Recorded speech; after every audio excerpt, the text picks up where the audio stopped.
Halo friend, kembali lagi di Amanda Channel. Nah, ini pernyataan Menteri Pertahanan Amerika Serikat yang cukup barbar ini. Ada apa, Win? Gitu ya. Jadi ini Menhan Amerika ya, kepala Pentagon ini menyebut bahwasannya Cina dapat menenggelamkan seluruh kapal induk Amerika Serikat dalam waktu 20 menit, friend. Gile. Ya kan? Ini disampaikan bukan orang sekelas pengamat, ya kan, sekelas bukan klaim Cina loh ini yang mengklaim Amerika sendiri lewat Menteri Pertahanan ya. Kalau ini yang mengklaim Cina mungkin itu boleh lah, itu cuma klaim doang gitu kan. Tapi ini yang mengklaim pejabat tinggi Amerika Serikat sendiri, dan posisinya jabatannya bukan sekelas pengamat abal-abal kayak admin, kayak ente, enggak, ya Menhan ya.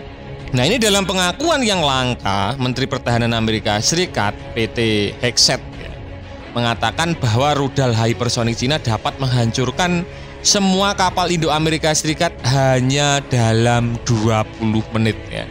Ini admin garis bawahi ya, ini bukan satu kapal induk dihabiskan 20 menit tidak, tapi seluruh kapal induk Amerika Serikat itu bisa hancur dalam hitungan 20 menit semua ya.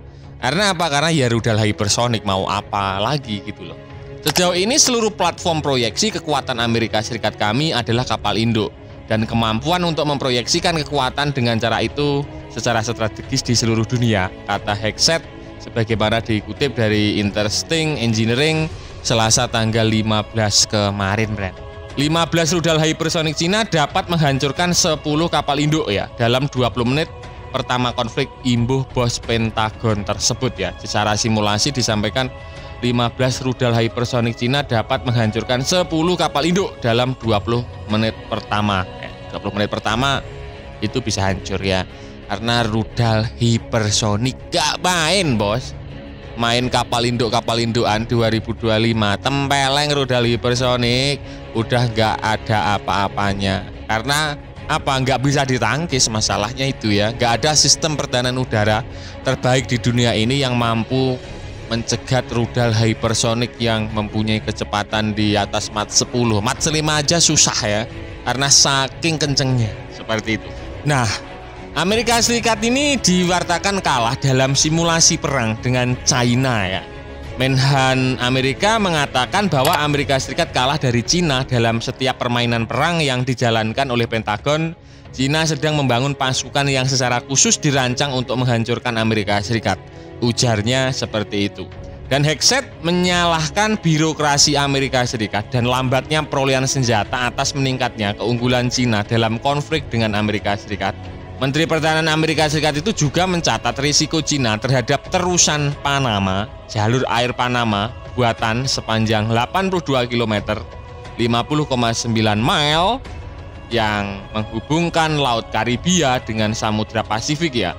Menurut Sobel Shipping Network, sekitar 40% lalu lintas peti kemas Amerika Serikat bergantung pada rute ini setiap tahunnya, dengan Amerika Serikat sebagai pengguna terusan terbesar ya. Dan pada tahun 2021, lebih dari 73% dari semua kapal yang melintasi terusan itu ditunjukkan atau berangkat dari pelabuhan Amerika Serikat. Sejak pengakuan diplomatik Panama terhadap China atas Taiwan pada tahun 2017, Beijing telah memperluas kehadiran regionalnya, berinvestasi besar-besaran dalam proyek infrastruktur di dekat kanal tersebut, seperti itu.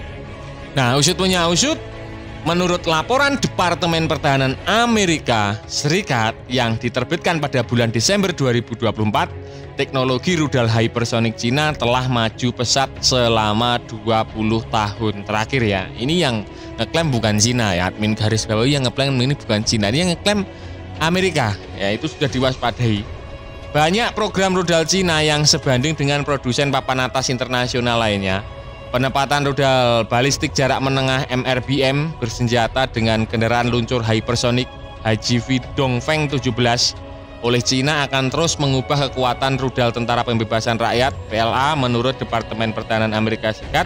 Sistem tersebut yang mulai digunakan pada tahun 2020 dapat menggantikan beberapa unit rudal balistik jarak pendek SRBM yang lebih tua dan digunakan untuk menyerang pangkalan dan armada militer asing di Pasifik Barat. Itu bicara Dongfeng 17. Bukan Dongfeng itu yang di sawah, bukan, nggak main. Kemudian ada Dongfeng 27 mungkin memiliki opsi muatan HGV selain muatan serangan darat, anti kapal dan nuklir ya, menurut Pentagon. Catatan resmi militer China menunjukkan kelas jangkauan ini mencakup 5.000 sampai 8.000 km. Bisa kalian bayangkan untuk Dongfeng ini.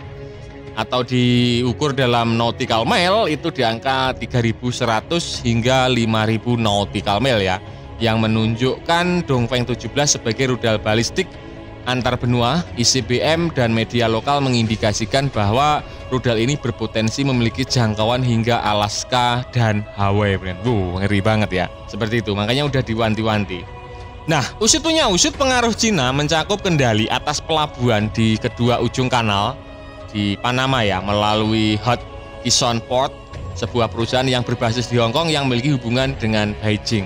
Dan Pak Menhan Amerika Serikat, Set mengakui Cina terus menjadi ancaman bagi Amerika, terutama di terusan Panama, tetapi bersama-sama Amerika Serikat dan Panama akan menjaga tetap aman. Kesepakatan bersama yang ditandatangani oleh pejabat keamanan tinggi dari Amerika Serikat dan Panama pada awal April ini memungkinkan personel militer Amerika Serikat dari Amerika Serikat untuk dikerahkan ke fasilitas yang dikendalikan Panama untuk latihan dan berbagai kegiatan lainnya. Sejak kembalinya berkuasa pada bulan Januari, Presiden Amerika Serikat Donald Trump telah berulang kali mengklaim bahwa Cina memiliki terlalu banyak pengaruh ya atas kanal Panama tersebut. Dengan kesepakatan terbaru ini, pemerintahannya berencana untuk mengambil kembali kendali jalur air strategis yang didanai, dibangun dan dikendalikan Amerika Serikat hingga dari tahun ya 1999 tersebut. Jadi kurang lebih seperti itu klaim atau pengakuan ya. Kalau klaim harusnya Cina yang mengeklaim, tapi ini kan pengakuan dari Amerika Serikat sendiri ya. Kira-kira menurut pandangan kalian bagaimana ini ya? 20 menit armada laut Amerika Serikat bisa hancur seperti itu. Yang disampaikan pejabat Pentagon oleh Menhan Amerika Serikat ini masih sekedar Dongfeng 17, Dongfeng 27 ya. Belum Dongfeng yang lain yang lebih mengerikan seperti Dongfeng 31 ya, yang mempunyai jarak tempuh jangkauan di angka lebih dari 12.000 km, dan di atasnya lagi yang lebih sangar ada Dongfeng 41 ya, yang mempunyai jangkauan hingga lebih dari 15.000 km, karena banyak Dongfeng yang dimiliki oleh tentara pembebasan rakyat China. Jadi Dongfeng seperti itu.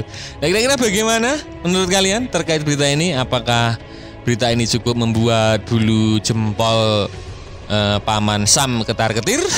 Silahkan baku hantam di kolom komentar.